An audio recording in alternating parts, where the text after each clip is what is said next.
Alors, le titre de l'homélie ce soir est Petit guide de vacances selon saint Marc. Ah, les vacances.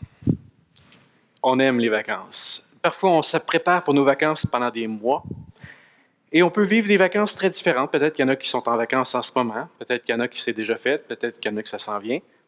Parfois, on n'en a pas, ça arrive aussi. On n'est même pas capable d'avoir de vacances.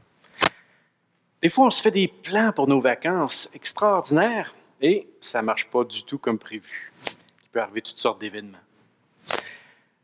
Des fois, c'est ainsi de l'année, il me semble qu'on a le goût de dire « Ah, j'aurais besoin d'une vacance qui va me faire du bien ». Puis on peut se retrouver à la fin avec des vacances où on est plus fatigué qu'en commençant. Ça arrive, ça aussi. Si toi, tu penses à les vacances que tu as vécues, quelles ont été les meilleures vacances? Quand est-ce que tu t'es senti à ton mieux en sortant de tes vacances? Pour ma part, je sais que j'aime beaucoup aller dans la nature, un chalet dans ma communauté. J'aime nager dans les lacs, prier, lire, me reposer. La nature me fait un bien immense. Pour moi, ça demeure toujours un lieu qui me ressource. À cet ainsi de l'année, on a des reportages qui nous disent où est-ce que les Canadiens vont prendre leurs vacances, à quel endroit on va, c'est quoi les coins les plus populaires. Il y a des articles qui vont nous dire 10 trucs pour s'assurer que tes vacances soient un succès cette année, ou bien les endroits que tu dois absolument aller voir. Je me disais, y aurait-il une manière d'imaginer une façon dont nous, comme croyants, comme disciples de Jésus, on pourrait envisager de vivre nos vacances? Récemment, le pape François disait justement que peut-être qu'au fond, on ne sait pas trop comment se reposer. Peut-être qu'on aurait besoin de réapprendre même à se reposer. Mais l'Évangile de ce soir, il me semble que ça nous indique quelques pistes. Vous savez qu'il y a des théologiens qui ont dit que cet Évangile de Marc, c'est l'institution, c'est la sainte institution des vacances par notre Seigneur Jésus lui-même. Il en met un peu quand même. Mais pourquoi? Parce qu'à un moment donné, Jésus, dans sa grande mission, il dit « Venez les amis, on va aller à l'écart, nous reposer un peu. » Ah voilà, Jésus est le fondateur des vacances. Peut-être pas, évidemment. Il reste que, il me semble que cet évangile de ce soir pourrait nous inspirer. On pourrait trouver là des indications. Il me semble que saint Marc pourrait nous donner ce soir un petit guide des vacances. C'est ce que je vous propose. J'ai pris une image de saint Marc un peu particulière que j'ai trouvée, mais ça vient de la Renaissance, c'est pas moi qui l'ai fait. Alors, saint Marc, qui a peut-être quelques pistes à nous proposer. Surtout, voyons la manière dont Jésus prend soin de ses disciples. La manière dont Jésus prend soin de ses apôtres. Alors, premièrement, pour avoir des vacances qui soient signifiantes, ressourçantes, qui nous remettent sur pied, peut-être qu'on doit faire un peu comme les apôtres ont fait. Le texte commence avec le fait qu'ils reviennent de mission. La semaine passée, on avait justement l'envoi en mission, la première mission des disciples. Et là, ils reviennent. Et ça, c'est important. C'est important de voir qu'on est parti, on a été envoyé, on a travaillé, on a chacun fait quelque chose. Il faut revenir vers Jésus. Les apôtres, ils se réunissent. Et ça, c'est pas inutile. Je pense que pour vivre des vacances ressourçantes, on a besoin aussi de temps en temps les uns des autres. On a besoin de la communauté. Partager ce qu'on a vécu. Peut-être que dans ta vie de couple, c'est l'occasion pendant les vacances de revenir sur ce qu'on a vécu les derniers mois. Comment on a vécu ça? Quels ont été les beaux moments? Quels ont été les moments où on aurait peut-être encore des choses à apprendre pour aller plus loin? Dans ta famille ou dans ta vie de communauté. Faire un retour avec les autres. Partager, échanger. Qu'est-ce que j'ai appris cette année? Qu'est-ce qui a été signifiant pour moi? Qu'est-ce qui a été plus difficile? Et chaque fois qu'on fait ça, on dirait qu'en partageant les uns avec les autres, on porte ensemble l'histoire. Et on le fait évidemment en toute liberté, mais je pense que la communauté, la vie de couple, la famille, c'est tous des espaces qui nous sont donnés pour nous faire avancer. Les apôtres se réunissent, première étape. Deuxième étape, ils se réunissent, nous dit le texte de Marc, auprès de Jésus. Et ça aussi, je trouve ça intéressant. Prendre des vacances qui vont être reposantes, le truc, là, fais-le auprès de Jésus. Prends pas des vacances de Jésus, là. Prends pas des vacances de ta foi. Reste avec lui. Reste auprès de lui. Et ça signifie de ne pas juste être dans la relecture de ce que tu as vécu dans ta tête. Descends dans ton cœur, dans la prière. Une des meilleures manières de nous reposer, de refaire nos forces, c'est la prière. En étant auprès de Jésus, en lui confiant ce qu'on vit, ce qu'on est, ce qu'on traverse, ça nous aide à vivre ça avec une profondeur, une vision, une grâce, une force qui nous est donnée, qui ne peut pas venir juste de nous. Les apôtres se réunissent auprès de Jésus et lui rapportent tout ce qu'ils ont fait et enseigné. Ça aussi, je trouve ça intéressant. Ça signifie que tout ce que l'on vit peut être rapporté à Jésus.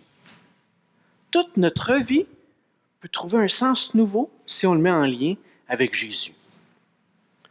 Ta vie professionnelle, ton travail. Tu vas me dire, ben moi, je suis un comptable, je peux-tu rattacher ça à Jésus? Oui. La comptabilité, tu peux le vivre d'une manière comme un disciple. Tu vas dire, ben oui, mais moi, je suis dans l'armée, je peux-tu rapporter ça à Jésus? Oui. Tu peux vivre ta vie militaire avec ton esprit de disciple. Tu vas me dire, ouais, mais moi, je suis fonctionnaire, je peux-tu ramener ça à Jésus? Ben là, il y a des limites. Non, même les fonctionnaires aussi, tout peut être rapporté à Jésus. Il n'y en a pas une seule de nos vies qui ne peut pas être rapportée à Jésus. C'est ça que les disciples font. Ils rapportent tout à Jésus. Et je suis sûr que quand on commence cette relecture-là, avec lui, ça va donner une transformation dans notre manière d'être. Alors si, premièrement, donc, nos vacances, selon le guide que nous donne Marc, nos vacances, ça peut être l'occasion de faire une relecture. Donc, qu'est-ce que j'ai vécu dernièrement? Puis le faire avec Jésus, dans la prière. Je suis sûr que déjà, ça va nous aider à traverser, libérer, illuminer, transformer ce qu'on a vécu. Deuxièmement, des vacances avec Jésus, selon Marc, ça va être des vacances où on va suivre les indications que Jésus donne à ses apôtres. Alors il dit, allons à l'écart. C'est intéressant. On est tellement pris dans notre vie de tous les jours. On est tellement toujours dans l'action.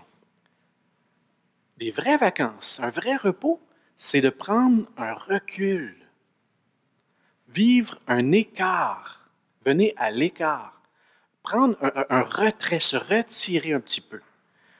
Traditionnellement, en Église, on invitait les gens à faire une retraite, un temps de prière, un temps où tu n'es plus juste immergé dans ton quotidien. Alors, les vacances, ça peut être tout simple. Aller dans un parc, aller prendre une marche sur le bord de la rivière, aller chez des amis, te retirer, prendre un peu de recul. Ça prend un effort. Parce que si tu restes chez toi, tu n'y arriveras pas. Il faut que tu prennes la décision d'y aller. Alors, si tu veux vivre des vacances avec Jésus, c'est ça que Marc nous indique, prends la décision de le faire. Fais-le. Engage ta vie à sa suite. Allez à l'écart, dit Jésus. Ensuite, il dit, dans un endroit désert. Pourquoi? Pourquoi un endroit désert? Parce qu'on est toujours saturé de choses, surtout dans le monde actuel. C'est comme si Jésus nous disait, tu veux vivre des vacances reposantes? Là? Ferme la télévision. Éteins ton iPad. Ça, c'est plus dur, ça. Là. Alors, prends le temps de revenir à l'essentiel. Arrête d'être toujours submergé, saturé, j'oserais même dire sursaturé de toutes sortes de choses pour te distraire. Aller dans un endroit désert, c'est l'occasion de revenir à l'essentiel. Je pense qu'on en a bien besoin. Moi, en tout cas, j'en ai bien besoin. Aller à l'écart avec Jésus dans un endroit désert. Puis Jésus, il nous dit, venez vous reposer un peu. Je suis un peu déçu. Il me semble que j'aurais aimé qu'ils nous disent, venez vous reposer beaucoup, en masse. On va se reposer longtemps. Il n'y en aura pas de problème. On a des longues vacances devant nous. Non, il dit, venez vous reposer un peu. Ce n'est pas la longueur des vacances qui compte. C'est la manière dont on les vit. Et le texte nous dit que les apôtres ont fait ça. Puis Marc rajoute un détail savoureux. En fait, on voit bien la suite. Hein? Le projet n'ira pas comme prévu. Mais ils vont vivre un moment à l'écart avec Jésus ou dans la barque. Donc, un lieu qui leur est familier, un lieu dans lequel les apôtres, qui sont des pêcheurs, sont bien, un lieu d'intimité, de proximité, sur un lac. Il me semble, en tout cas, moi, ça m'inspire. Là. Aller avec Jésus sur un petit bateau, sur un lac, il me semble qu'il y a quelque chose de réjouissant là-dedans. Et la barque, de manière traditionnelle, a toujours été l'image de l'Église. Alors, on vit nos vacances, on vit notre repos ensemble. Ça aussi, c'est intéressant. L'Église n'est pas juste un lieu où on se fatigue, où on travaille, où c'est dur. L'Église, la communauté, est aussi un lieu où on se repose les uns avec les autres. À suivre.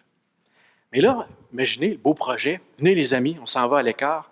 Et Marc, il va nous dire une grande leçon. Parce que finalement, on a beau faire des super beaux projets. Oui, je voulais faire ma retraite. Oui, je voulais avoir ma discipline de vie d'intérieur, de prière et tout. Il reste que la vie continue. Et là, les apôtres arrivent à l'endroit où Jésus avait prévu. Il y a la foule qui les attend. Qu'est-ce que Marc est en train de nous dire pour nos vacances? Bien, il est en train de nous dire que ce n'est pas un absolu. Ce n'est pas un absolu, ton besoin, ta quête de ton bien-être immédiat.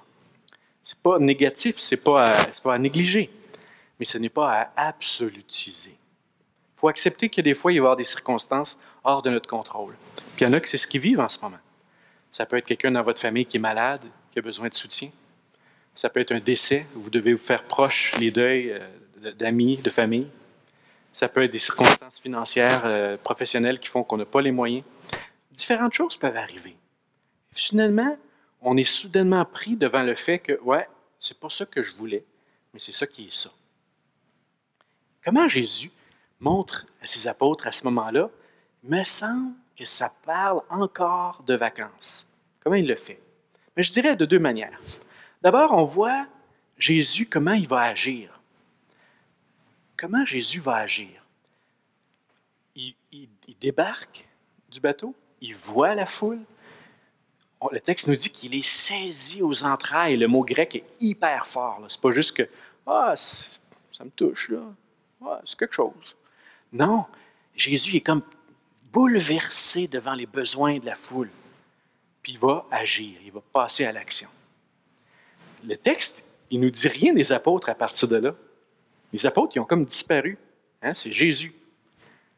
Peut-être parce que ça nous dit quelque chose.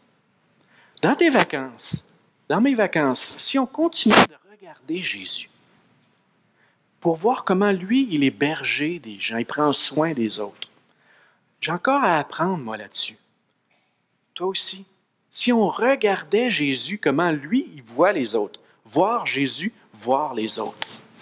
Ça va avoir une dimension prospective. Parce qu'on va déjà être en train de nous préparer pour l'automne ou le moment plus tard, pour les choses qu'on a peut-être à remettre en marche dans notre vie.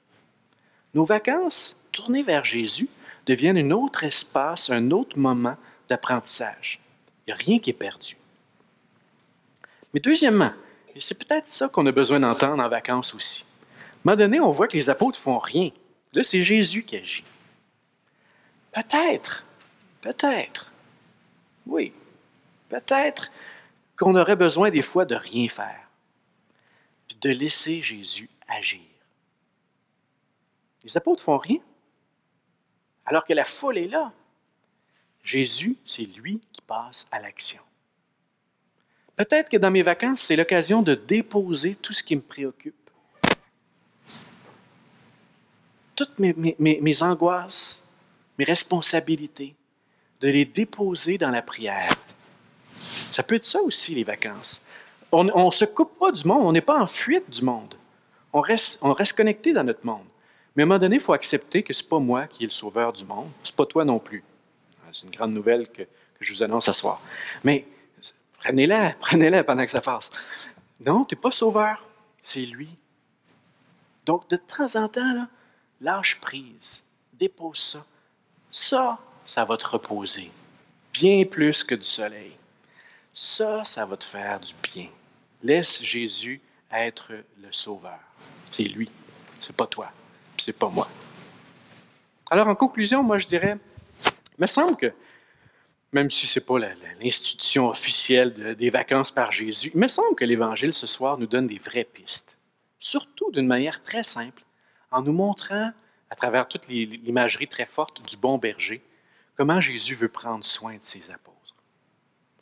Et le psalmiste nous le dit, « Le Seigneur est mon berger, je ne manque de rien. » Jésus veut prendre soin de toi. Il a entendu tes prières.